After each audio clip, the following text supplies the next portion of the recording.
काबिलियत की पहचान। अवसर के बिना काबिलियत कुछ भी नहीं है। किसी जंगल में एक बहुत बड़ा तालाब था। तालाब के पास एक बगीचा था जिसमें अनेक प्रकार के पेड़ पौधे लगे थे। दूर दूर से लोग वहां आते और बगीचे की तारीफ करते। गुलाब के पेड़ पे लगा पत्ता हर रोज लोगों को आते जाते और फूलों की तारीफ करते देखता। उसे लगता कि हो सकता है एक दिन कोई उसकी भी तारीफ करे। पर जब काफ़ी दिन बीत जाने के बाद भी किसी ने उसकी तारीफ नहीं की तो वो काफ़ी हीन महसूस करने लगा। उसके अंदर तरह तरह के विचार आने लगे। सभी लोग गुलाब और अन्य फूलों की तारीफ करते नहीं थकते, पर मुझे कोई देखता तक नहीं। शायद मेरा जीवन किसी काम का नहीं। कहाँ ये खूबसूरत फूल और कहाँ मैं। और ऐसे विचार सोचकर वो पत्ता काफ़ी उदास रहने लगा। दिन यूं ही बीत रहे थे कि एक दिन जंगल में बड़ी जोर जोर से हवा चलने लगी और देखते देखते उसने आंधी तूफान का रूप ले लिया। बगीचे के पेड़ पौधे तहस नहस होने लगे। देखते देखते सभी फूल जमीन पर गिरकर निढाल हो गए। पत्ता भी अपनी शाखा से अलग हो गया और उड़ते उड़ते तालाब में जा गिरा।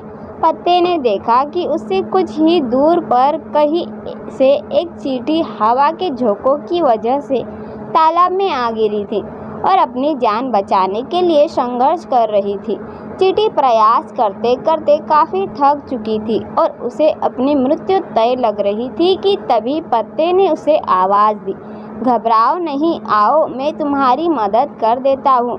और ऐसा कहते हुए अपने ऊपर बिठा लिया। आंधी रोकते रोकते पत्ता तालाब के एक छोर पर पहुँच गया। चींटी किनारे पर पहुँचकर बहुत खुश हो गई और बोली, आपने आज मेरी जान बचाकर बहुत बड़ा उपकार किया है। सचमुच आप महान हैं। आपका बहुत बहुत धन्यवाद। यह सुनकर पत्ता भावुक हो गया और बोला, धन्यवाद तो मुझे करना चाहिए क्योंकि तुम्हारी वजह से आज पहली बार मेरा सामना मेरी काबिलियत से हुआ, जिससे मैं आज तक अनजान था। आज पहली बार मैंने अपने जीवन में मकसद और अपनी ताकत को पहचान पाया हूँ। मित्रों, ईश्वर ने हम सभी को अनोखी शक्तियाँ दी है। कई बार हम खुद अपनी काबिलियत से अनजान होते हैं और समय आने पर हमें इसका पता चलता है। हमें इस बात को समझना चाहिए कि किसी एक काम में असफल होने का मतलब हमेशा के लिए अयोग्य होना नहीं है।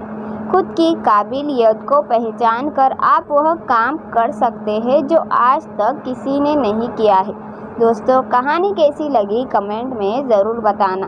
कहानी सुनने के लिए धन्यवाद।